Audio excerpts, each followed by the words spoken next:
идомаи барнома. Дар давраи тухмгузорӣ ки ба 1 апрел то 15 июн рост меояд, сайд намудани моҳӣ манъ карда шудааст.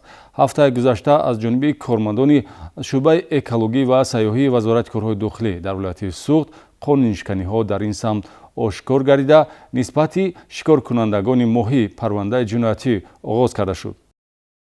баҳри пешгирии талафоти моҳӣ дар давраи тухмгузорӣ ки аз 1 апрел то 15 июн рост меояд, кормандони шӯъбаи экологӣ ва сайёҳии вазорати корҳои дохилӣ дар вилояти Суғд чораҳои пешгирӣ ва ошкорнамоиро пурзур намуда то санаи 24 апрел 4 ҳолати қонунишканӣ дар самти шикори моҳӣ дар давраи тухмгузориро ошкор намуданд. Қонунишканиҳо асосан дар мавзеи обанбори баҳри Тоҷик ба қайд гирифта шуданд. Чунончи санаи 14 апрел дар натиҷаи гузаронидани санҷиш муайян карда шудааст ки шаҳрванд Юрий Таланкин иstiqomatkunandaи шаҳри Хуҷанд дар ҳудуди минтақаи Шӯркули ноҳияи Бобоҷон Ғафуров ба сайди моҳӣ машғул шудааст. моҳиҳои сайдшудаи намуди сурфмоҳӣ ва нуқрамоҳӣ аз ӯ мусодира гардид. Ба ҳамин монанд милитсияи экологӣ шаҳрванд Муҳаммаҷон Нарзиев иstiqomatkunanдаи деҳаи ҷаҳонзеби шаҳри Конибодомро ҳангоми машғул шудан ба моҳидорӣ бо истифода аз тур дар обанбори баҳри Тоҷик ҳудуди ҷамоати деҳоти Лоҳутӣ боздошт намуд. аз охирон дар баробари тур як адад камера ва либоси махсуси резинӣ олоти дар моҳидорӣ истифода шуда